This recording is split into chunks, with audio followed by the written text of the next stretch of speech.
We do know that on this Thanksgiving, many people will be gathering friends and loved ones. But what about those that don't have anyone to share the holiday with? Right now, we want to bring Dr. Carol Lieberman, board certified psychiatrist and award winning and best selling author, into the conversation on this Thanksgiving Day to help us understand how to navigate loneliness on Thanksgiving. Happy Thanksgiving to you, Dr. Lieberman. Thank you so much for being here.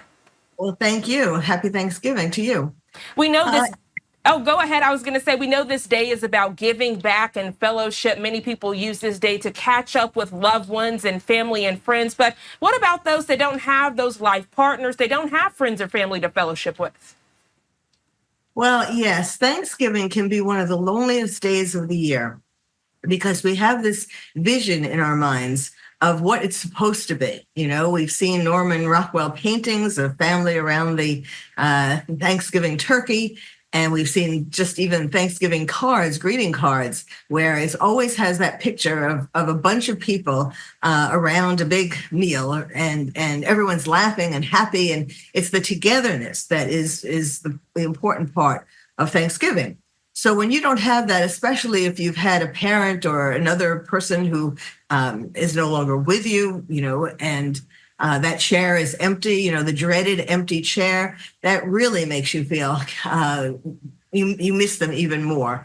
And you feel somehow that you're not doing the day right if you don't have that picture. But, you know, there are lots of different ways that you can make it happy. You don't have to be lonely. Of course, one of the ways to combat loneliness is to give to other people. So, for example, it's not too late to go to your local homeless shelter or food pantry, or to see if you could read to elderly people in an old age home, things like that. There are different volunteers opportunities. Even today, you could find someplace. It's not too late.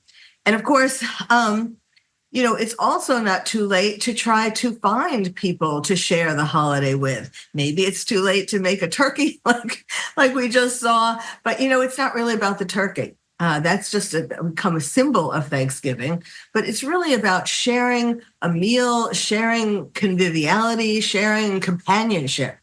And so, you know, there are lots of people who are sitting around feeling lonely too. And if you contacted them, you could reach out. You know, everybody's afraid to reach out because they think, oh, you know, everybody else has family or friends to be with, and I'm going to look, you know, I'm going to look like a nerd or like a left out person if I contact them and try to make some kind of plans. But really, there are lots of people who are in the same position, and it just takes, you know, the courage to reach out and just wish them a happy birthday. If they tell you that they're doing things that you can't join, you know, that are already planned or whatever, then still you will have reached out and wished them a happy Thanksgiving. You know, of course, nowadays with Zoom, even if you can't be with people actually physically face to face, there are certainly ways you can reach out to people on Zoom. And that is important. You know, take the leap. You will make people happy who are sitting there also feeling lonely. So many great points you are raising on this Thanksgiving Day, Dr. Lieberman. And one thing that stood out that you just said was, you know, if you are feeling lonely, give the gift of yourself. Go to a local shelter. Give back to those people. You don't know the fellowship you might receive. You don't know the smile you might get. You don't know the thank you might get for giving your time, or even the stories that are told. Sometimes you might not think you have something in common, but you sit down, you say hello, you have a conversation, you realize, okay, I have an ally. I have someone here in the city who I have something in common with. Yes, yes. It's always surprising. It's always pleasantly surprising. And then, of course, also you can volunteer for Meals on Wheels. You know, that's the charity that brings meals to elderly people. They certainly on a day like Thanksgiving, they have their hands full. You can help them. You know, and in terms of like trying to get together with somebody, it's either you can invite them to join you, you can invite yourself to join them, ask them if they, you know, suggest that you could bring some kind of a dish for them, or go to a movie. It's the companionship that's important. And then, of course, the most important part of Thanksgiving is gratitude, expressing gratitude. So you can go to your house of worship and say prayers. You can turn your house into a house of worship, light a candle and say prayers, make a list of all the things you have to be grateful for. And, that is something that can sort of spur you on to then having the courage to reach out and try to connect with other people today. When you realize that, instead of feeling sorry for yourself, realize that you have so much to be thankful for. And then also you can go out into nature and, a park, the woods, a hike, the beach, anything, and remind yourself just how we should be so thankful for what there is in the world, for nature in the world. And I'm I was sorry. saying absolutely.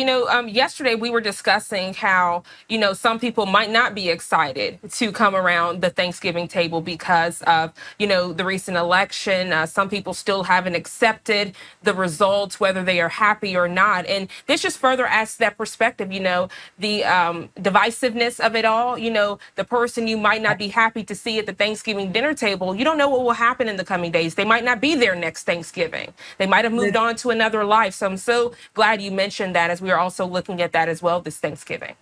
Yes, that's a very good point. These petty, I mean, I know they don't feel petty to people who are angry, but you do have to think about that. What if that person isn't here for the next Thanksgiving? There are lots of things you can do to try to dampen down the political anger and feelings and so on. You can put a sign in front of your house, in front of your door, that says no political talking in here. No no talking turkey, just eating turkey. You can have the key is to make it kind of humorous. You can have a jar on the table, and every time someone mentions something political, they have to put $1 into the jar. You can have a stack of cards that have other topics to talk about and give that to the person if they start to talk about politics. You can have a stack of jokes that they then have to read instead of continuing to talk about politics. I mean, politics, whichever side you're on, politics will continue after Thanksgiving.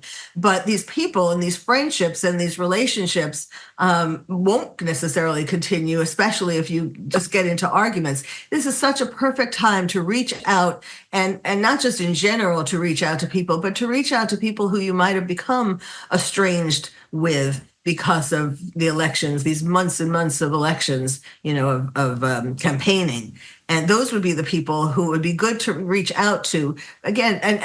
And then also, last but not least, Okay. if I could go on and on. So just because I really feel, I really feel there are a lot of people hurting. There are a lot of people sitting around tables and having a great time, but you need to think about the people who are hurting and who are afraid to reach out. I can't say it even enough that how important it is to reach out and how surprised you will be. But also, you can send emails to people, make a list of all the people who you wish you were with, send emails to people and tell them how thankful you are that they are in your life. And, it's not necessarily going to result in a quick invitation, but it's going to make them think of you, and perhaps they'll invite you next year to Thanksgiving or with the coming Christmas and Hanukkah season. Look, all great advice on this Thanksgiving Day. We are thankful for you, Dr. Carol Lieberman, always shining a positive life. We know it's been a tense year with wars and everything else, but taking this day out to say, you know what, a lot is going on, but I still have things to be thankful for. I do want to share gratitude, and hey, I want to give back. Maybe if people choose to do so at a local shelter, as you mentioned. Always a pleasure. Happy Thanksgiving to you and your loved ones, Dr. Lieberman. I hope you have a great day. To you too. Thank you. Thank you.